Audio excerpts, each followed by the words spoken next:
കോഴിക്കോട് തൻ്റെ സഹപാഠികളാൽ കൊല്ലപ്പെട്ട ആ കുഞ്ഞു സഹോദരൻ ഷഹബാസിൻ്റെ ആത്മശാന്തിക്കായി പ്രാർത്ഥിച്ചുകൊണ്ട് നമ്മുടെ കുട്ടികളൊക്കെ എങ്ങോട്ടാണ് നീങ്ങുന്നത്? എല്ലാ കാലത്തും വിദ്യാലയങ്ങളിൽ ചെറിയ തോതിലുള്ള സംഘർഷങ്ങളൊക്കെ ഉണ്ടാകും. ഇന്നലെ ആ ഒരു വാട്സപ്പ് സന്ദേശം, കൊല്ലുമെന്ന് പറഞ്ഞാൽ കൊല്ലും, സംഘം ചേർന്ന് കൊന്നാൽ കേസില്ല. ഒരു 15 വയസ്സുള്ള വിദ്യാർത്ഥി തൻ്റെ വാട്സപ്പ് ഗ്രൂപ്പിലെ സുഹൃത്തുക്കൾക്കിട്ട സന്ദേശമാണ്. ഒരു തരുമ്പും കുറ്റബോധമില്ലാതെ തൻ്റെ ഒരു സഹജീവിനെ നിഷ്കരുണം, നെഞ്ചക്കല്ല, അവൻ കറക്റ്റായിട്ട് ഏത് ഇൻറ്റേർണൽ ആന്തരിക അവയവങ്ങൾക്ക് എവിടെ തകരാറ് ഏൽക്കണമെന്ന് ശാസ്ത്രീയമായി പഠിച്ചവനെ പോലെയാണ് ഈ ഭ്രാന്തൻ സംഘത്തിൻ്റെയൊക്കെ മർദ്ദനം. ഇവർ ഇതിന് ഉള്ള മാനസികാവസ്ഥ എങ്ങനെയാണ്? നമ്മുടെ കേരള സമൂഹത്തിലെ കുട്ടികൾ ഇങ്ങനെയായി പോയതെന്താണ്? നമ്മളിതൊരു സീരിയസ് ആയി ചർച്ച ചെയ്യപ്പെടേണ്ട ഒരു സബ്ജക്റ്റാണ്.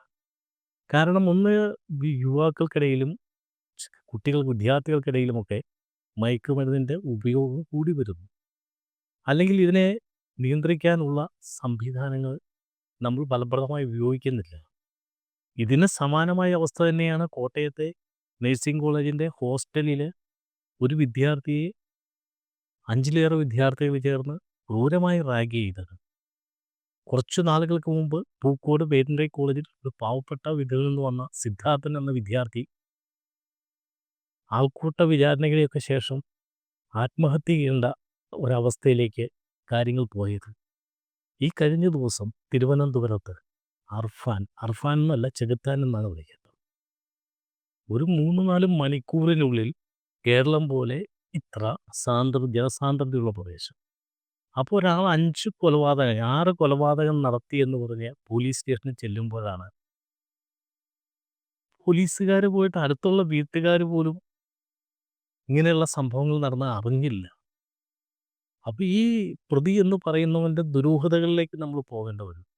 ഇത്ര കൃത്യമായി ഒരു ശബ്ദം പോലും കേൾക്കാതെ 6 പേരെ കൊന്നു എന്ന് പറഞ്ഞാൽ, ശരിക്കും പറഞ്ഞാൽ നമ്മുടെ അന്വേഷണം പൂർത്തിയാക്കി പ്രത്യേക കോടതി രൂപവൽക്കരിച്ച് ഈ വധശിക്ഷയൊക്കെ വിധിക്കേണ്ടത് ഇങ്ങനെയുള്ള ബോൺ ക്രിമിനലുകൾക്കാണ്. സ്വന്തം ഉമ്മ പക്ഷേ ഇപ്പോഴും മകന് അനുകൂലമായിട്ട് മാതൃസ്നേഹം കൊണ്ട് മൊഴി കൊടുക്കുന്നുണ്ട്. തൻ്റെ കൊച്ചു സഹോദരൻ, ആ പടം കാണുമ്പോൾ നമ്മുടെയൊക്കെ ഒരു ഹൃദയത്തിൽ വല്ലാത്തൊരു വിങ്ങലാണുണ്ടാകുന്നത്. ഇങ്ങനെയൊക്കെ ചെയ്യാൻ എങ്ങനെ കഴിയുന്നു? തൻ്റെ സുഹൃത്തായ പെൺകുട്ടി, അവർ ഈ പശ്ചാത്തലം എന്ത് പങ്കാളിത്തം വഹിച്ചതാ? 95 വയസ്സുള്ള ഉമ്മൂമ്മ. അപ്പം നമ്മുടെ സമൂഹത്തിൽ ഒരു പുനർവായനയുടെ ആവശ്യമുണ്ട്.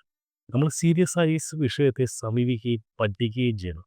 മയക്കുമരുന്നിൻ്റെ കടന്നുകയറ്റത്തെ തടയാൻ സർക്കാരുകൾക്ക് മാത്രമല്ല, സമൂഹത്തിനും വലിയ ഉത്തരവാദിത്തമുണ്ട്. ഇങ്ങനെയുള്ള മയക്കുമരുന്നിൻ്റെ വ്യാപനം എവിടെയുണ്ടെങ്കിൽ അതിനെ കണ്ടെത്തുകയും അതിനെ നിയന്ത്രിക്കുകയും അത് ഇല്ലായ്മ ചെയ്യുകയും ചെയ്യേണ്ട ആവശ്യമുണ്ട്. പിന്നെ വിദ്യാലയങ്ങളിലൊക്കെ ഒരു സോഷ്യൽ പോലീസിങ്ങിൻ്റെ ആവശ്യമുണ്ട്.